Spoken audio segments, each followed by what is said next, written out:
You know Square Enix is all in on the Nintendo Switch 2 and finally committing to them when not only are they saying the quiet parts out loud about some of the criticisms with some of the stuff with the Nintendo Switch 2, but they're also fully committing and talking about how their relationship has changed and is even stronger at this point. Now guys, I've been playing Square Enix games for nearly 40 years at this point.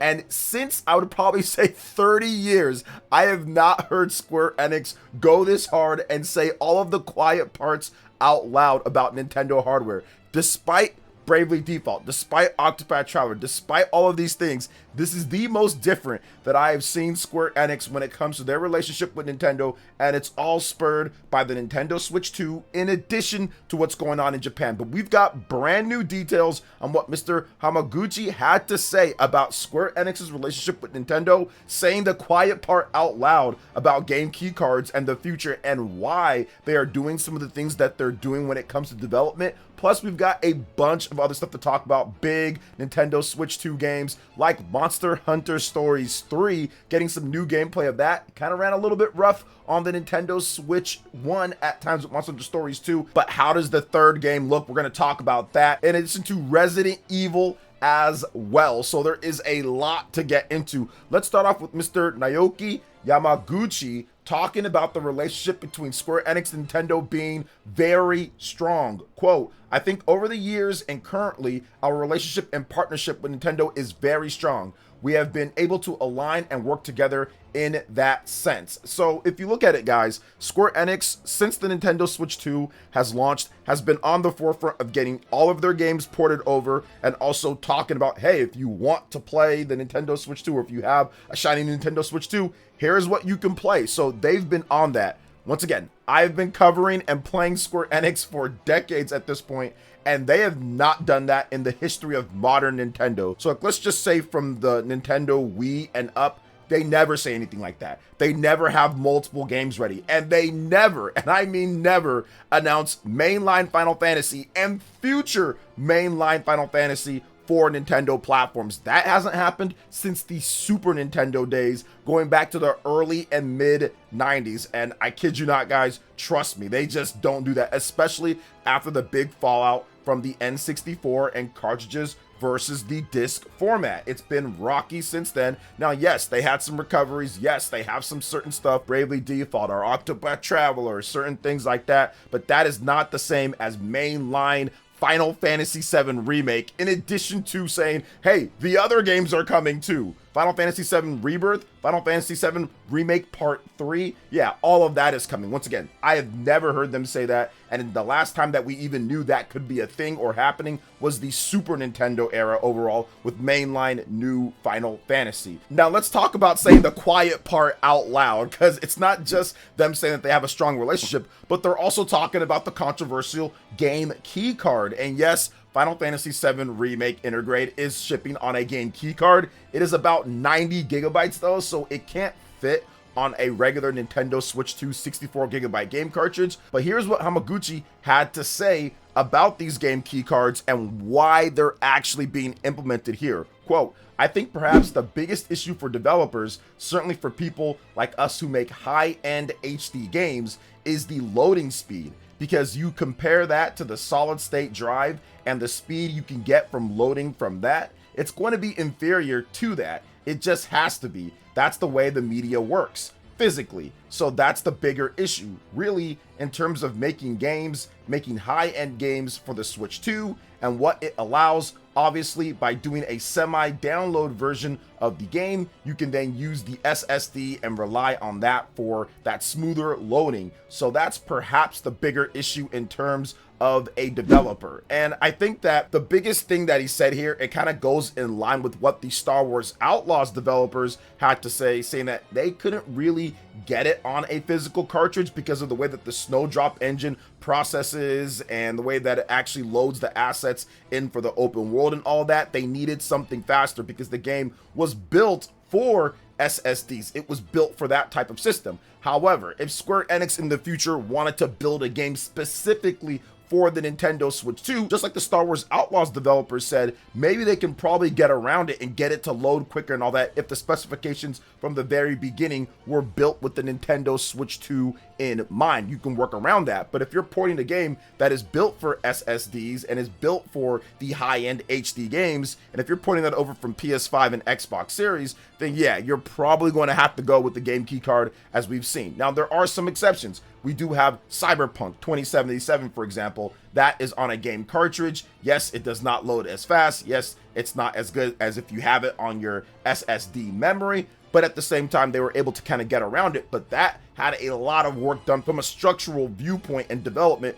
based off what the developers had to say. So it's going to be different for every single game overall, depending on what you're doing in that game, how much stuff that you have in that game, the type of textures and type of stuff that you want, where your loading zones are, what you do to mask that. Like, there's so many different things that goes into it. But once again, they're defending that. They're defending some of the issues that they're seeing with that, because their point of view, obviously, they want to sell people. If they want a physical, quote-unquote, edition of the game, they have one. However, I do think that if you are going to do a game key card, I definitely think that making it worth the while would be it. So reversible covers, for example, that can be a thing, including some physical type of cards, right? Or a booklet. These are all things that can help the blow of the game key card. And we're seeing that with Final Fantasy VII Remake Integrate. And it's also cheaper than anybody would have thought, because it's $40 on the Nintendo Switch 2. So that's actually pretty good. So whether you want to get the game all digital overall on the eShop, or pick it up as a game key card and have something that represents that, but it's not tied to your account, you need the actual game key card in order to play it. Download it once. After that, you don't have to be connected to the internet. You can go either way on that one. But yeah, this is a completely different tone and scale, and it shows what I've been talking about overall, that they are fully committed when it comes to bringing their games over to Nintendo platforms with the Nintendo Switch 2, and I can see them doing a lot more, because they actually hinted at that with this next statement that we're going to go over.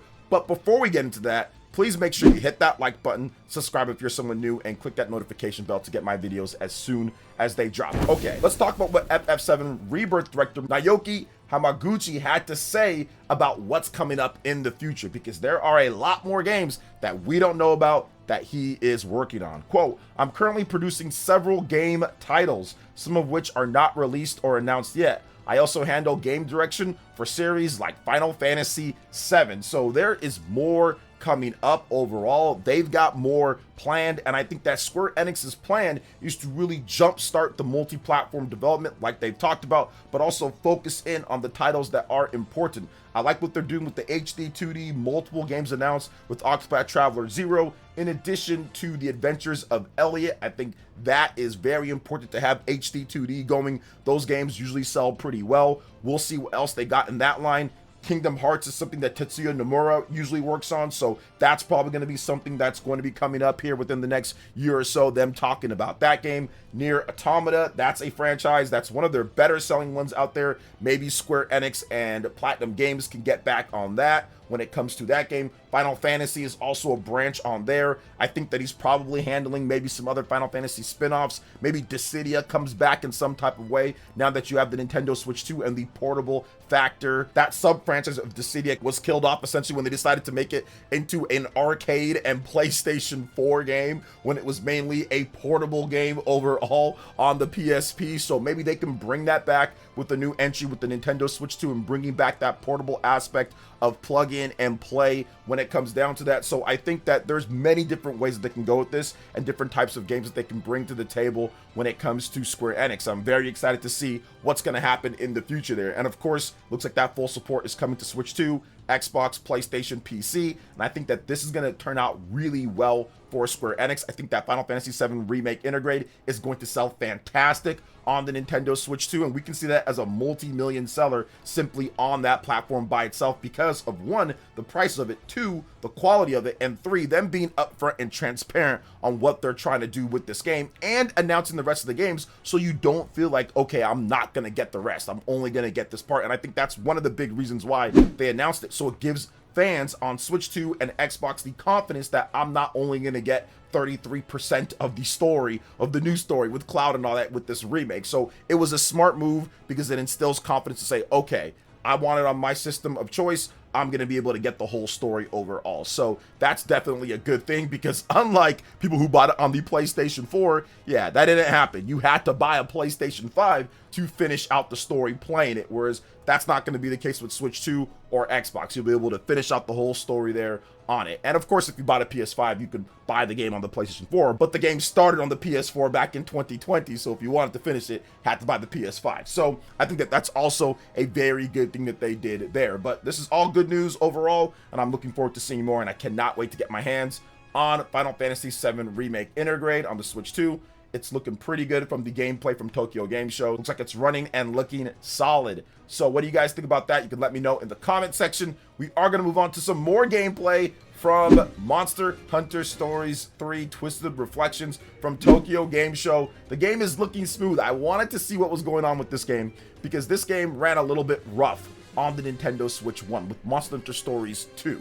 That one ran a little bit rough. There was definitely some issues, but if you run that same game on the Nintendo Switch 2, it actually runs way better. It runs at 60 FPS. So based off the gameplay that I am seeing here, it does seem like it's running pretty good. The battles do look like potentially like it's 60 FPS, but they might be doing like the speed up during the battles here. So I'm not exactly sure. It's one of those things to where maybe somebody in the chat can eagle eye spot it out. But when you go into the actual open-ended areas, I can see kind of them moving like on the different monsters here. It looks really smooth and a lot more fluid than what we saw with the game on the Nintendo Switch 1. So even if it's a stable 30, that's fine with no frame pacing issues or anything like that. Now, of course, we're gonna have to wait and see once we actually get into the game and play it ourselves and test it and hook it up and do all the Digital Foundry stuff and all that. But so far, so good. Now, the battles seem very seamless. As soon as a monster touched them on the screen, it jumped right into the battle with very little delay in between. Turn-based RPGs definitely need to make sure that they get that very quickly. If you're going to do a turn-based system, don't make it to where each battle takes a long time to load in. A lot of companies are doing hybrid systems where you go from action right there to into the battles. So this one seems pretty seamless overall with the transition. For those who've never played Monster Hunter Stories, it's essentially a high game of rock, paper, scissors overall, but with varying different factors when it comes to what you pick. It's not quite as simple as that, but it's actually really nice and very good. So it's good to see the game running on the Nintendo Switch 2. I was a little worried that we would get baited and switched like Daemon X Machina Titanic Scion, where they know the biggest audience for the game is on Nintendo platforms, but they use the money and proceeds that they made from the Switch 1 in order to fund x86 or PlayStation, Xbox, and PC versions and have it run way better on there, where the Nintendo Switch 2 version is running not good. This doesn't seem to be the case, so I'm definitely happy about that overall. And of course, the RE engine, much more flexible, and it seems, based off of what we know so far, the RE engine is getting much better results, and the optimization of Capcom is getting much better results than what we're seeing with Unreal Engine games so far, like Persona 3 Reload, Daemon X Machina, and other Unreal Engine games on various different platforms. So definitely a good thing here. So what do you guys think about Monster Hunter Stories 3 Twisted Reflections? I'm liking what I'm seeing. I'm gonna pick it up. It's coming out in March of 2026. So it won't be too much longer here before the game comes out. So let me know what you guys think in the comment section below. But let's get into some more Capcom news overall. People were wondering, why is Capcom dropping 3 big major Resident Evil titles on the same day on the Nintendo Switch 2? So here is what Mr. Kumazawa from Capcom had to say in a recent interview with VGC. Quote, actually, Village was the game we first prototyped and tried out on Switch 2 hardware when we first got the kit. We had cloud versions originally for Resident Evil 7 that ran on the first Nintendo Switch, so we had a bit of a baseline there for the hardware itself. Its predecessor, at least, and Village running natively on Switch 2 was such a smooth process that we thought, oh, well, we can look at Requiem as well. That, as we said, went smoothly, so we had 2 of the 3 kind of working at that point, and we were like, well, let's go the whole hog and add in 7. It just made sense to us to release them all at the same time when Requiem comes out, so that in one go, you can go from not having these games on Switch 2 to, if someone is a new player and they want to check out the 3 most recent games in the series, they can just jump in. You can go from the new game or start at 7 and go through to 9. So this is definitely a good thing that they're dropping all of these games. I think that sometimes when you have like a blitz marketing scheme, it works really well. Make the whole day about Resident Evil. Make people that are new to the platform say, okay, I've not got into these games yet, just for whatever reason. I didn't have the system, I didn't feel like it, but now that I can play it anywhere that I want, on the go, HD Rumble, whatever the case is, and plus it looks like, based off of what we've seen so far, Resident Evil Requiem is running great on the Switch too. Let me just go ahead and jump in and get all of these games right here. Capcom does a great job of selling their games beforehand and during the launch, but a lot of where they get their sales is later down the line with sales and discounts and ports. A lot of their games sell significantly more units, millions of more units. Resident Evil 5, Resident Evil 6, this was well after the games came out, so Capcom does not care. They will drop things all at one time. They will sell the game for the next 6, 7, 8 years like they've been doing. Resident Evil 6 still selling on the Nintendo Switch 1 over 1 million units. They just don't care when it comes to Resident Evil. They want it to be that brand, and that's what they're doing right now. They're going to sell this for the foreseeable future. There's going to be discounts on it, and I guarantee you eventually when it's all said and done, or even nearing that, these are going to be all multi-million sellers on the Nintendo Switch 2, despite coming out years and years after the original release, with the exception of Requiem, where that is a day-and-date release. So to me, good idea overall for Capcom, and I cannot wait to check out Resident Evil 8. I've already played 7, and I don't like it, but Resident Evil 8 has a third-person mode, so I'll try that out on the Nintendo Switch 2 overall. And of course, Resident Evil Requiem, I'm going to be picking that up day one on Switch 2 as well. So what do you guys think about everything here, man? This was a lot to go over. There was so much different stuff, so much different AAA games, Final Fantasy stuff and all that. It's great to see Tokyo Game Show in full swing. So what do you guys think? Let me know in the comment section below. All right, guys, that wraps it up for this video here. Thank you so much for watching. I do appreciate it. Please make sure you hit that like button, subscribe if you are someone new, click that notification bell, and check out all my Nintendo Switch 2 RPG content and more right here on screen. Thanks for watching, and we'll catch you guys for the next one. Peace.